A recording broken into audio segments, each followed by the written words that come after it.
नमस्कार डस ट्रेनिङ सेन्टरको यस Excel trick सेसनमा तपाईँहरूलाई स्वागत छ।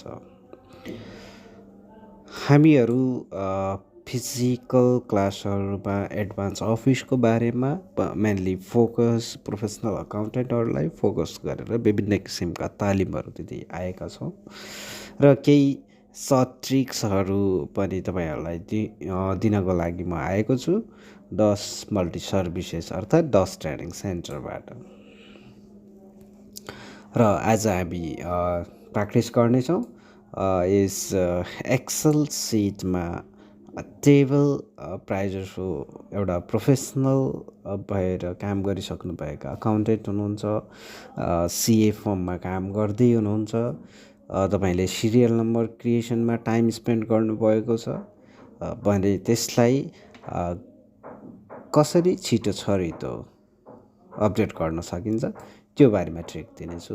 यस्तै यस्तै अन्य भिडियोहरू पनि पोस्ट गर्दै गर्नेछु। अहिलेको लागि तपाईँले यस डस मल्टी सर्भिसेसको युट्युब च्यानललाई सब्सक्राइब गरिदिनु होला। धन्यवाद। अब सुरु गरौँ। म एउटा ब्ल्याङ्क एक्सेल सिट ओपन गरिराखेको छु। यसमा माथिबाट हेर्दै जाँदाखेरि अल्फाबेटिकल अर्डरमा कलम इन्डिकेटर छ भने न्युमेरिक अर्डरमा रो इन्डिकेटर छ। म एउटा सिरियल नम्बर टेबल क्रिएट गर्न गइरहेको छु।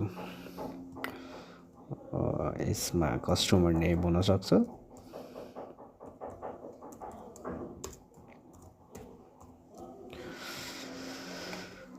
यसमा मोबाइल हुन सक्यो अथवा डेट राख्न सक्नुभयो, त्यो तपाईँको कस्टमाइजेसनको आधारमा हुनसक्छ। रिमार्क्स म यत्तिकै गर्दै तपाईँले आफूले सिरियल नम्बर राख्नको लागि 1 2 गर्दै म्यानुअली राख्नुहुन्छ, त्यसले कति समय खान्छ, अथवा तपाईँले 1 र 2 लाई सिलेक्ट गरेर ड्र्याग गर्नुहुन्छ।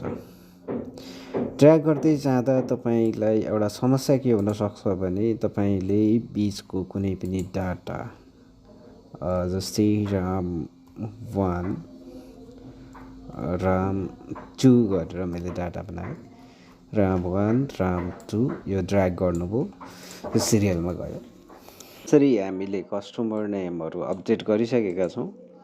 अब तपाईँले यो सिरियल नम्बर मेथडबाट क्रिएट गर्दा यदि तपाईँले राम 15 लाई कट गरेर सेकेन्ड रोमा ल्याउँदै हुनुहुन्छ भने फटाफट तपाईँको सिरियल नम्बर चेन्ज भयो, डाटा तलमाथि भयो, फेरि सिरियल नम्बर तपाईँले फेरि पटक पटक गर्नुपर्ने हुन्छ। अब यस झन्झटबाट अगाडि बढ्नको लागि तपाईँले एउटा अटोमेटिक सिरियल नम्बर फिलिङ सिस्टमलाई जान्नुपर्ने हुन्छ। So let's start. यो डाटा मैले यतिकै राखेँ, यहाँनिरको यो serial number we don't need this one. Okay, यसको लागि मैले यहाँनिर के गरेँ त, is equal to row bracket open bracket close minus row bracket open, जहाँबाट सिरियल नम्बर स्टार्ट गर्ने हो त्योभन्दा माथिको सेलमा लैजाने एरो की मार्फत अथवा जस्तै यहाँ A1 आएको छ भने यसलाई हामीले फिक्स गर्नु पर्यो। फिक्स भनेको डलर साइनले लाग्छ, त्यसको सर्टकट की हो F4। F4बाट सर्टकट कीबाट गर्न सक्नुहुन्छ। जब हामी एन्टर गऱ्यौँ 1 आयो। यही केसमा यदि हामीले इज इक्वल टु रो मात्रै गऱ्यौँ भने पनि 2 आयो। यो 2 चाहिँ 1 बाट स्टार्ट हुने भएको हुनाले त्योभन्दा अगाडिकोलाई लिनको लागि हामीले के गर्छौँ त, row bracket open then select F4, select the cell and press F4.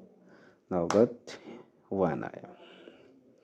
अब यसलाई हामीले ड्र्याग गऱ्यौँ भने के हुन्छ त 2021 आयो। अब हेरौँ त 14 नम्बरको सेकेन्ड रोमा आउनु पर्यो मलाई। 2 आयो, 14 त्यता गयो। अब यो त भयो डाटा फिल अनुसारको तपाईँले सिरियल नम्बर क्रिएट गर्नुभयो। अब यस्तै राम 22 भनेर आयो, तर यता अटोमेटिक अपडेट कसरी गर्ने त? त्यसको लागि पनि म भन्न गइरहेको छु। त्यसको लागि हामीहरू फर्स्ट फर्मुला लगाएको सेलमै जान्छौँ। देन यहाँनिर कन्डिसन लगाउँछौँ। कन्डिसन, यो सबै कन्डिसन लुकअपदेखि लिएर सबै कुराहरू तपाईँहरूले फिजिकल कोर्समा पाउनुहुनेछ डिपली रूपमा। If bracket open value Ram, यो सेलमा डाटा इन्ट्री गर्ने हो भने राम 1 मा यदि यो ब्ल्याङ्क छ डबल इन्भर्टेड कमा फेरि भने ब्ल्याङ्क नै राख्थे, नत्र भने रोमा आएर यदि केही टेक्स्ट छ भने रोमा आएर प्रिन्ट गर्थे। यस, क्लोज भयो र हामीले ब्राकेट क्लोज गरौँ। ओके, यहाँनिर हेर्नुहोस् त हामीले कहाँसम्मको लागि सेट गर्ने हो। 22 सम्म आयो। अब यहाँ 37 भनेर लेख्नु पर्यो। क्रिस बीचको सिरियल नम्बर हामीले छोडेर लेख्दाखेरि पनि 26 हुन्छ। 24, 25, 26 अटोमेटिकली सेम। हेर्नुहोस् त कति सजिलो भयो। यस्तै गरी हामीले यो फर्मुला कसरी हाइड गर्ने, फर्मुलाहरू कसरी क्रिएट गर्ने, टेबलहरू कसरी बनाउने, एउटा अकाउन्टेन्ट भइसकेपछि प्रोफेसनल रिपोर्टहरू कसरी ल्याउने, अक्रस सिटलाई कसरी काममा ल्याउने, फिलहरूले कसरी गर्ने, त्यस्ता किसिमका सबै कुराको कम्प्लिट प्र्याक्टिकल बेसमा तालिमहरू दिइरहेका छौँ, जुन चाहिँ प्रोफेसनल अकाउन्टिङ ट्रेनिङमा आउने गर्दछ। हवस् त, धन्यवाद।